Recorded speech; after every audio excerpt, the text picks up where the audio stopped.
Please sir deal કરી લો, ચાંપલૂસી પર ઉતર્યા ઘણા દેશ, ટેરિફ બાદ ટ્રમ્પનું ફરી ખૂંચે એવું નિવેદન.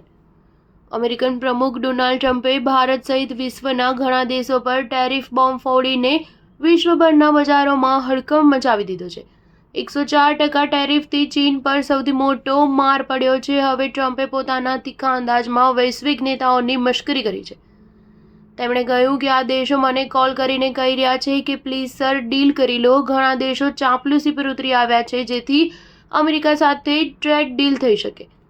ટ્રમ્પ હાઉસ રિપબ્લિકનના એક ફંડ રેઇઝિંગ ગાલાને સંબોધિત કરી રહ્યા હતા. ટ્રમ્પે પોતાના ભાષણમાં કેટલાક દેશોના નેતાઓની નકલ કરતા કહ્યું કે પ્લીઝ સર ડીલ કરી લો, હું કંઈ પણ કરીશ, કંઈ પણ સર.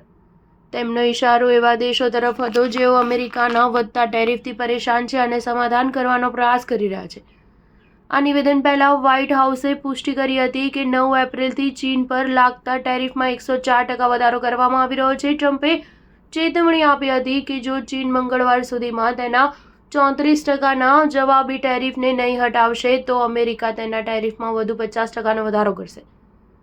એક અધિકારીએ જણાવ્યું કે આ ટેરિફ વધારો નક્કી સમય પર લાગુ કરવામાં આવશે. પોતાના સંબોધનમાં ટ્રમ્પે એવી પણ જાહેરાત કરી છે કે ફાર્મા સેક્ટર પર ટૂંક સમયમાં ભારે ટેરિફ લાદવામાં આવશે. તેમણે કહ્યું કે અમે અમારી ફાર્મા દવાઓ ખુદ નથી બનાવતા, તે અન્ય દેશોમાં બને છે. અમેરિકામાં તે જ દવા 10 ગણી મોંઘી વેચાય છે. તેથી જ અમે ફાર્મા પર એવો ટેરિફ લાદીશું કે કંપનીઓ ચીન અને અન્ય દેશો છોડીને અમેરિકામાં પોતાના પ્લાન્ટ સ્થાપશે.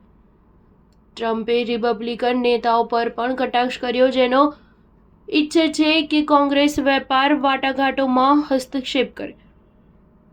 ટ્રમ્પે કહ્યું કે કોંગ્રેસ મારી જેમ વાટાઘાટો ન કરી શકે. આ અગાઉ એપ્રિલની શરૂઆતમાં ટ્રમ્પે ભારત, ચીન, બ્રાઝિલ, જાપાન અને યુરોપિયન યુનિયનથી થતી તમામ આયાત પર નવા ટેરિફની જાહેરાત કરી હતી. હવે ફાર્મા સેક્ટરને પણ ટાર્ગેટ કરવામાં આવી રહ્યું છે. આ નીતિઓને કારણે વૈશ્વિક બજારોમાં અસ્થિરતા અને સાથી દેશોમાં ચિંતા વધી ગઈ છે. સ્ટાર ન્યૂઝ 7 હંમેશા સચ્ચાઈની સાથે.